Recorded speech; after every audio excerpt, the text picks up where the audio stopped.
यानी कि आप सलाम कर रहे हैं, वालेकुम अस्सलाम, और लोगों से कह रहे हैं कि आपकी वीडियो को लाइक और सब्सक्राइब करें, यही कह रहे हैं ना आप?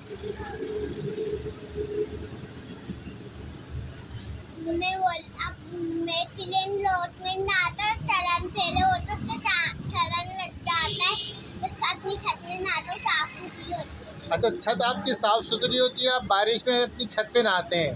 अच्छा, रोड पे इसलिए नहीं नहाते कि रोड पे करंट लग जाता है, तार बिखरे होते हैं, तो आप अपने देखने वालों को क्या कहेंगे? बोलूँगा रोड में नहाना, तार पीले वो छत पे नहाना। अच्छा, छत पे नहाइए, रोड पे नहीं नहाए, रात पे तक वो करंट पे फैला हुआ होता है। अच्छी बात बताई आपने, तो लोगों को बता दूंगा। ये गन से क्या करते हैं आप? खेलता हूँ, इससे खेलते, क्या खेलते हैं?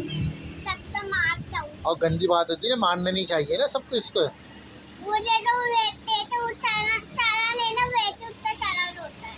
किसका कलर होता है? तारा बोरा अच्छा, तारा। करंट होता है, तार के अंदर करंट होता है। हाँ, वैसे तार में सर्दी वो बारिशों के अंदर करंट होता है, तो वैसे खंबे को, लोहे की चीज़ों को हाथ नहीं लगाना चाहिए, करंट वो लग जाता है। आप वैसे तो बड़े समझदार होने की बातें करने लग गए। आपने ये समझदारी की बातें सीखी कहाँ से? आपको स्कूल में बताते हैं? नहीं, मेरी मम्मा बताती है। अच्छा, आपकी मम्मा बताती है इस तरह की बातें। अच्छी बात है ना, ऐसे नहीं करना चाहिए ना। बारिश में आप लोहे की चीज़ों को हाथ नहीं लगाएं, इससे करंट लगता है। अपनी साफ सुथरी छत पे नहा ले, ज़्यादा अच्छा रहता है। ठीक है ना? अल्लाह हाफिज़ करें।